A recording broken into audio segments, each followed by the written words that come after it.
I shook my head. But who? I barely talk to anyone. That's exactly why it stands out, Hale said quietly. You may not talk much, but your life still crosses paths with people every day. And someone in that small circle may have noticed more about you than you realized. My mind raced, my coworkers, the barista at the coffee shop, the neighbor who always nodded politely, the delivery guy who dropped off my groceries, the woman at the front desk of my building. Any one of them could have been paying attention. But the thought that hurt the most was the possibility that someone I trusted, even a little, had helped this stranger get close. Hale checked his phone. Backup is 10 minutes away. We'll sweep the floor and check the hallway footage. I nodded numbly. He stood and walked toward the window, pulling the curtain back slightly. Stay away from sightlines, he warned. I moved to the side wall, pressing my back against it. The room felt smaller by the second. Hale kept watching the street below. There's something else. What? My voice trembled. Whoever he is, he's smart. He knew impersonating me would get you close to the door. He knew you'd respond to authority. He almost fooled me, I whispered. No, Hale said firmly, turning toward me. You didn't open the door. That saved your life. His words hit me hard. I had come that close. One lock. One instinct. One hesitation.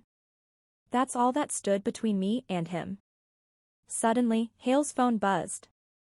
He looked at it, and his face shifted. What is it? I asked quickly. He held the phone up. It's from the station. They pulled footage from near your apartment complex. And? They found him. My heart hammered. The man in the hoodie? Yes. Hale approached me, his voice low and urgent. Emily, this is where it gets important. The footage shows him following you on multiple days. Different times. Different clothes. Sometimes at a distance, sometimes closer than you realized. My stomach dropped. How close? I whispered. Hale hesitated. Close enough to reach out and touch you. My breath caught in my throat. Nausea churned in my stomach. Why didn't I see him? Because you weren't meant to, Hale said simply. He turned his phone screen toward me, but he shielded the image slightly, preparing me. You sure you're ready to see this? He asked. I nodded, even though every part of me wanted to run. He showed me the picture.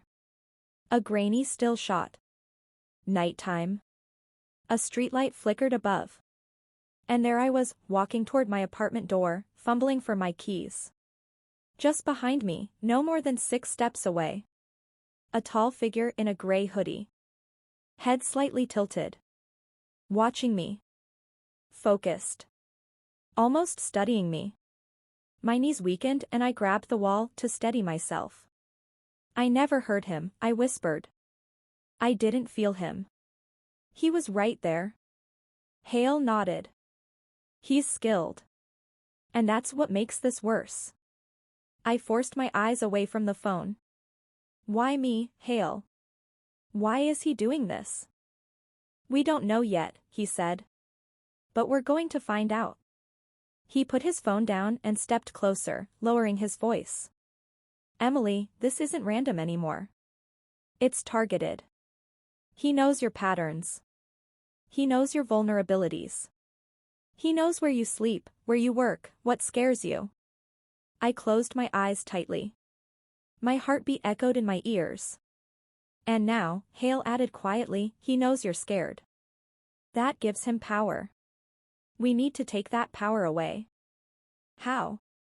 I whispered. We start by finding out who he is.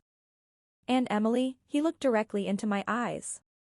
You're going to have to tell me everything you remember. Every detail. Even the ones you think don't matter. I swallowed. Okay. Good, he said softly. Because tonight might have been the closest he's ever gotten. He paused. But it won't be the last. Hale sat across from me at the small hotel table, his notebook open, his pen ready. The room felt colder now, even though the heater was on. Maybe it was the image burned into my mind, the man just a few steps behind me, close enough to reach out and touch me.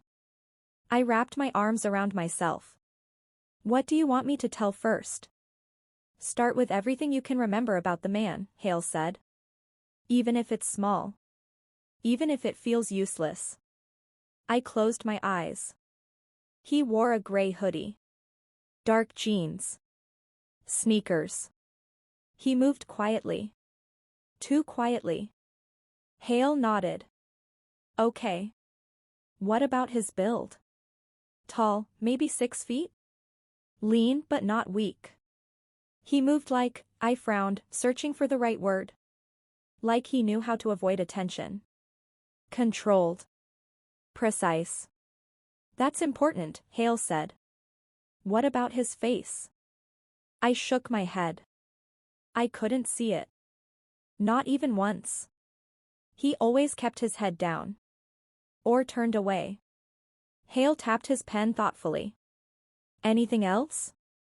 Scars? Rings? How he held himself. Something sparked in my memory. His hands. Hale looked up. What about them? They were clean. No dirt. No marks. The nails were trimmed. And I hesitated. He wore a black wristband on his left hand. Like a fitness band or smartwatch. That helps, Hale murmured, writing fast. I took a shaky breath. Hale, why would someone like him follow me? What am I to him? Hale closed his notebook slowly. That's what we're trying to understand. But based on his behavior, he isn't acting impulsively. This is deliberate. My voice came out small. So he chose me? Yes, Hale said. And the question now is why? A heavy silence settled between us. To distract myself, I looked around the room again. Everything was still. The curtains barely moved. The shadows looked stretched and uneasy.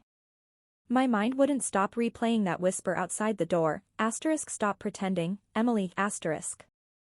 I rubbed my arms again. It felt like he was right there, Hale. Like he could see me through the door. Hale stood. Walked to the door, and placed 2 fingers against it. He probably could. He might have been watching your shadow or listening for movement. I shivered. It felt like he knew I pressed the alarm. He probably heard it, Hale said. These rooms aren't soundproof. He walked back toward me and sat down again. His voice gentler now. Emily, listen. You're safe for tonight. Backup is here. Officers are sweeping the floor. But you need to keep talking to me. The more we know, the better. I nodded slowly. Tell me about the coffee shop, he said. Start from the beginning. I leaned back in my chair, remembering. The first time I noticed him was maybe 3 weeks ago. He walked in, ordered coffee, sat alone. He didn't look up. He didn't talk. He just sat there. Did he look at you? I never saw him do it. But there were moments. Times I felt watched. Like a presence behind me. But whenever I turned, he wasn't looking. Did he come often? Almost every morning, now that I think about it, I whispered. Same time as me. Sitting in a different spot each day. At first it seemed random. But maybe it wasn't. Hale wrote something down. Did he ever bump into you? Ask you anything? Try to get near you? No. That's what made it strange. He stayed invisible. Like he wanted to be there without being noticed. That's a tactic, Hale said. Tactic for what? To learn you, Hale replied. To study how you move, what you do when you're stressed, when you're distracted. Predators don't always jump. Some observe. My chest tightened. I looked away from him, tears burning behind my eyes. What about the garage? Hale asked softly. You said you felt like someone was there before the envelope. I heard footsteps when I got out of the car. But when I turned, no one was there. Footsteps?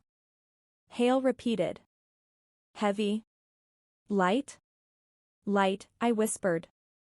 Too light for an empty garage. That might have been him, Hale said. Testing how close he could get to you. I closed my eyes again. He could have attacked me then. Why didn't he? Hale leaned forward, folding his hands. Because that wasn't his goal at the time. Then what was? I whispered. To see if you were aware of him. My skin prickled. To test me? Yes, Hale said. To see how alert you were. If you reacted. How quickly you turned. How afraid you became. My stomach turned. He was studying my fear. Hale gave a small, grim nod. It tells him how much control he has. A knock at the door made both of us flinch, sharp and sudden. Hale immediately stood, signaling me to stay quiet. He approached the door carefully. Who is it? He called. It's Reyes, a woman's voice replied. One of the officers. Hale opened the door just a crack. Report? Hallway is clear. Cameras didn't pick up anyone unusual in the last 20 minutes. 20? Hale asked sharply. What about earlier? Reyes hesitated. Sir, the hallway camera on this floor has been malfunctioning since an hour ago. Tech team says it was tampered with. My heart stopped. Hale's jaw clenched. Show me. Reyes nodded and stepped back. Hale grabbed his jacket and turned to me. Emily, stay in the room. Lock the door. Don't open it for anyone except me. Understand? My voice shook. Hale, what if he's still here? That's exactly why I'm checking, he said quietly.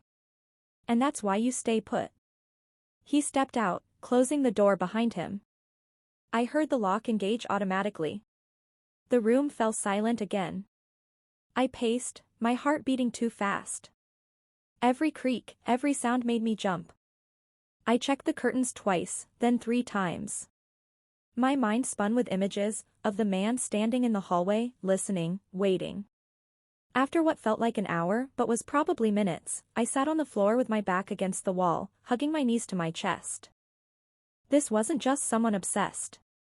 This was someone calculated. Someone patient.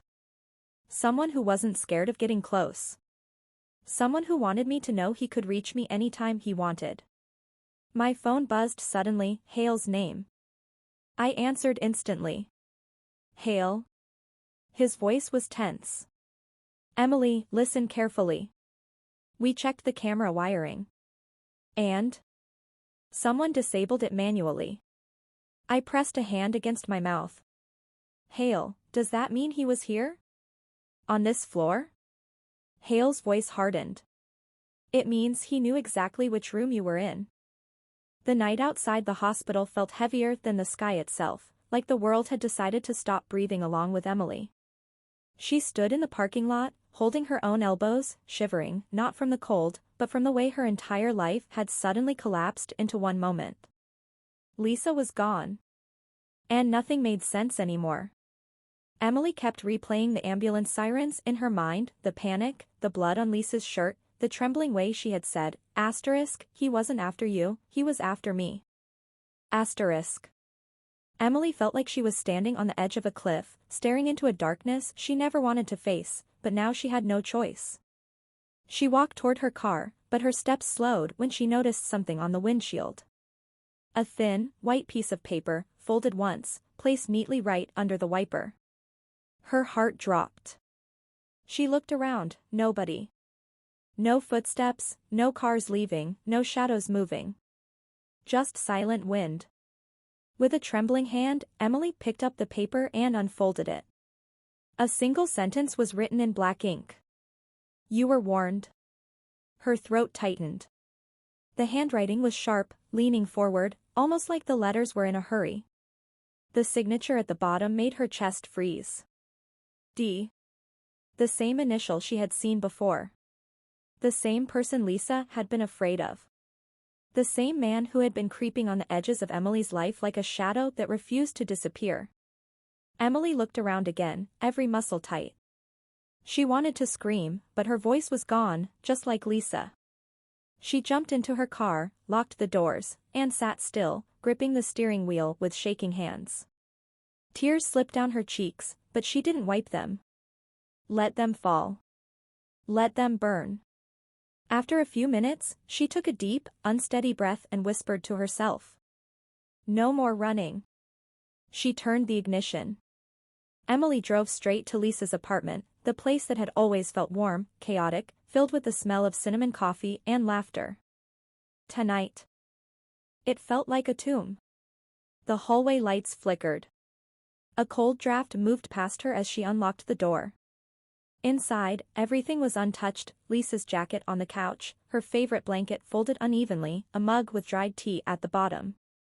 Emily walked slowly to the small study table near the window. She remembered Lisa sitting there, typing, tearing pages, rewriting things, hiding things.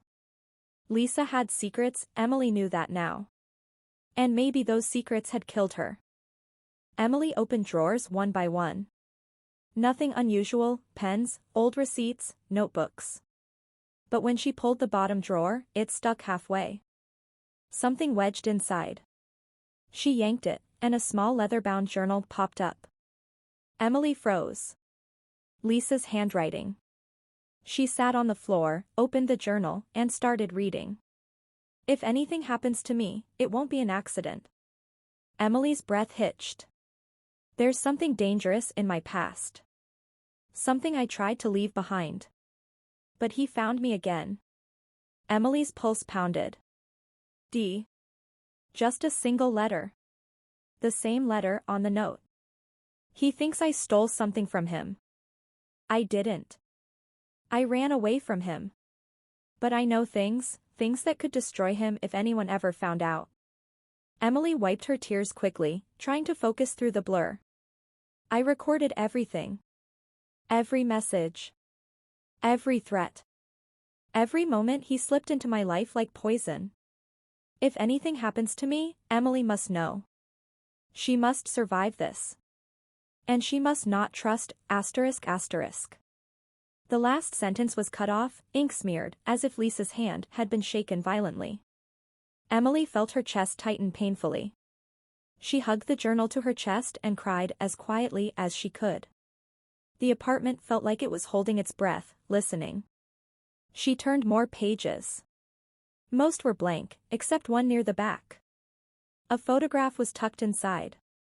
Emily pulled it out. Lisa, standing beside a man. Tall. Dark hair. Cold smile. Eyes that seemed to stare directly into Emily's soul even through the photograph. Is this him? She whispered. On the back of the picture, in Lisa's handwriting. Don't let him find you. Emily felt the room spin. Her grip loosened, and the photograph slipped from her fingers. She couldn't breathe. She couldn't think. But she knew one thing. This wasn't just a stalker. This wasn't just an accident. This was a hunt. And Lisa had been the prey. Emily stood up slowly, gripping the photograph with one hand and the journal with the other. No more running, she whispered again, stronger this time. A sudden creak behind her made her spin around. The apartment door was open. Emily's heart stopped. She had locked it. She was sure she had locked it. A cold realization crawled up her spine. Someone else was inside. Emily stepped back slowly, her breath shaking. Who's there? She whispered, barely audible.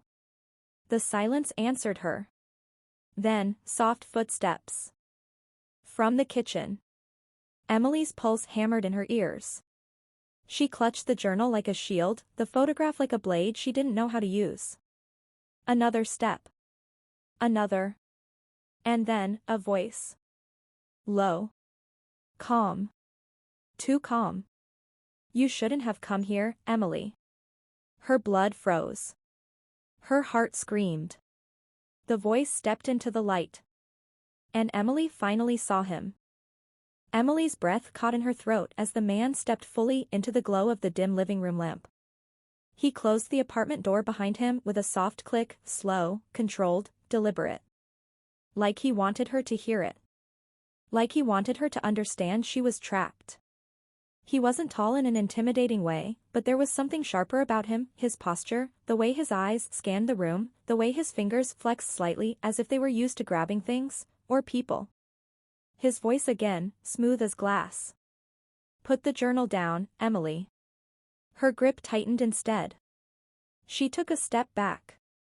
Then another. Her back brushed against the edge of Lisa's desk. The man tilted his head slightly, disappointed but amused. You really shouldn't be here. He paused. Lisa should have known better too. Emily swallowed hard. What do you want? He smirked. You already know the answer. Her heart pounded, but something inside her steadied. Grief. Anger. Fear. All of it mixing into something new, a quiet defiance. You killed her, Emily said, voice trembling but firm. You did something to Lisa. I know you did. Me? He raised an eyebrow. I warned her. I even warned you. Neither of you listened. He took a step forward. Emily stepped sideways, moving slowly around the desk, keeping distance. Lisa was hiding things that didn't belong to her, he said. And she dragged you into it. I'm cleaning up her mess. Emily shook her head, clutching the journal tighter. She wasn't hiding anything. She was protecting herself from you. The man's jaw twitched, just slightly, but enough to show she'd hit the truth. He smiled without warmth. She thought she was smart. She thought writing everything down would save her. He exhaled, as if annoyed. It didn't. Emily's stomach twisted in rage. His voice lowered into a threat. Give me the journal, Emily. And if I don't, she forced out. His smile stretched wider, terrifyingly calm. Then I take it. And you won't, Elle. I cow. Her entire body shook, but she forced herself to meet his gaze. You followed us, she whispered. You watched us. You played with our lives. I made sure Lisa remembered the rules, he replied. She broke them. What rules? Emily demanded. He paused, and his eyes darkened. Rules she agreed to when she worked for me. Emily froze. Worked, for you? He lifted his hand slightly, like he was brushing dust from the air. She was useful. Sharp. But she stole something before she ran. Something I need back. What? Emily demanded. He took another step forward. Information, he said softly. Files. Enough to destroy me if they got out. She was planning to use them to disappear. To erase me. Emily's chest tightened. So she ran from you. He nodded. And now she's dead. The words hit Emily like a punch. Hot, furious tears stabbed at her eyes, but she refused to look away. You killed her, she whispered. He shrugged. Not directly. Fear can do the job just as well. Emily's heart broke again, sharper than the first time. Something inside her snapped. She stood straighter. You're not getting this journal, she said. His eyes hardened instantly. He dropped the fake calm. You don't understand what's in that journal, Emily, he hissed. You're playing hero in a story that was never yours. Maybe not, she said. But Lisa trusted me with it. His jaw clenched. Lisa trusted the wrong people, he said. And look where that got her. Emily felt her anger burn hotter than fear. Come any closer, she whispered, and I swear I'll scream this entire building awake. He chuckled once, coldly. You think that will help you? He slid his hand into his jacket. Emily flinched, backing into the corner of the room, clutching Lisa's journal so tightly her knuckles turned white. Her entire body shook in terror, but her voice didn't break this time. "Stop." He paused. Emily's heart hammered as she forced her voice to steady. "If you touch me, everyone will know," she said. "Lisa left evidence. She told me things. She recorded everything. A lie. A big one. But she had no choice." The man froze for a moment, not out of fear, but calculation. "Recorded," he repeated. Emily nodded, keeping her breath even. "She hid something. And if anything happens to me, the police will get it." A beat of silence. Slowly, the man removed his hand from inside his jacket, empty. Her bluff had landed.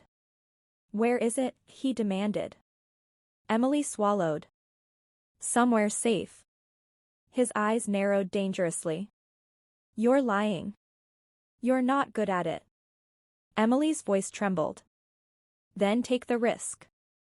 A tense, electric silence filled the room. For the first time, the man looked genuinely unsure. His eyes flickered to the journal. Then to Emily. Then to the door. Emily didn't blink. Finally, slowly, reluctantly, he backed toward the exit. But before leaving, he leaned slightly into the doorway and spurred. "This isn't over, Emily. If the files exist, I will find them.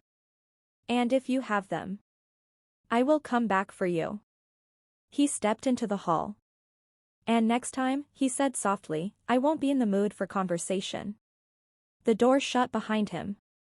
Emily collapsed onto the floor, trembling violently, as if the fear she had been holding back finally broke free. But she held the journal to her chest. And despite the terror, despite the threat, despite the weight of everything, she whispered, "I'm not afraid of you anymore." She wiped her tears, stood shakily, and locked the door. Lisa was gone. The truth was out there. And now the danger was real. But Emily was done running. Emily stood frozen in the dim control room, watching the encrypted files scrolling rapidly across the screen. The deeper she went into the digital labyrinth Angela had created, the clearer it became, this wasn't just corruption. This was a carefully engineered system, built over years, protected by layers of codes, dead man switches, and hidden backups. If Angela had truly died, she had left behind a monster. Emily's pulse hammered. She clicked open the directory labeled Project Lantern. A loading bar blinked. The file opened. Inside were confidential emails from high-ranking officials, financial trails connecting to shell companies across 3 continents, medical records, personal blackmail files on dozens of individuals. And at the center, Angela Carter, primary architect. Emily whispered, "Oh, my God." Suddenly the screen flickered. A new line of text appeared. "You shouldn't be here, Emily." Emily's breath caught. Her fingers trembled over the keyboard. Then another line appeared. "Step away from the system." Her first instinct was fear. Her second was anger. "Who is this?" she typed. The reply came instantly. "A friend. Leave now." Emily swallowed hard. Her voice quivered as she murmured, "No, no more running." She typed again. "Angela is dead. I need answers." A long pause. Then, "Angela isn't dead." Emily gasped. "What?" Before she could type another word, the server screen shut itself off, completely. The room went dark except for the faint emergency light near the door. Emily backed away, her heartbeat echoing in her ears. Was Angela alive? Had she faked everything? Was this another layer of the plan? Her mind raced. Suddenly footsteps sounded in the hallway, slow, heavy, deliberate. Emily turned toward the door. Her hand instinctively touched the small pocket knife she carried since the threats began. The footsteps stopped right outside. A low male voice spoke. Emily Carter? Emily froze. Who are you? The door creaked open. A tall, sharply dressed man stepped into the light. His expression was calm, unreadable, too calm. He raised his hand slightly. I'm not here to hurt you. My name is Daniel Reeves. I worked with your sister. Emily didn't move. She didn't trust him. Daniel took one step forward. I know what you found. And I know Angela wanted you to find it. Emily's voice broke. She's alive? Daniel exhaled slowly. That depends on your definition of alive. Emily felt a cold wave sweep over her. What does that mean? Daniel glanced at the blank server screen. Angela built something too powerful. Too dangerous. When she realized she couldn't stop it, she became a ghost in her own system. Emily stared at him. You're telling me she's, what? Hiding inside that system? Daniel nodded. She uploaded the last part of her consciousness, everything she knew, everything she was working on, into the Lantern servers before her disappearance. Emily's knees weakened. That's impossible. Daniel shook his head. Not for Angela. She was years ahead of the world. Emily felt dizzy, overwhelmed by grief, fear, hope, and confusion all at once. Daniel spoke softly. She left the trail for you. She wanted you to shut the project down. Emily's throat tightened. Then help me. Tell me what to do. Daniel hesitated. What you're asking, it could bring everything crashing down. Countries, corporations, powerful people, everything. Emily stepped closer, her eyes fierce despite the tears. My sister died, or vanished, trying to stop this. I won't walk away. Daniel studied her silently, then nodded. There's one last server. The core. The one that controls the Lantern system. Angela hid it somewhere only you can access. Where? Emily asked. Daniel reached into his coat and pulled out a small metallic device, no larger than a matchbox. He placed it in her hand. It felt cold. Heavy. This, Daniel said, will guide you to her. Emily looked at him, confused. It's just a cube. No, Daniel whispered. It's a key. And Angela built it to respond only to your voice. Emily's chest tightened. Her voice. Angela had always said Emily's voice was her anchor, the one thing that calmed her during her darkest nights. Emily swallowed, clutching the device. What happens when I find the core? Daniel's eyes darkened. You'll have to decide, he said quietly. If Angela Carter should be brought back, or erased forever. Emily felt the weight of the moment settle over her like a mountain. She stared at the cube. Her sister's voice echoed in her memory. *M, if anything happens to me, promise me you'll finish what I couldn't.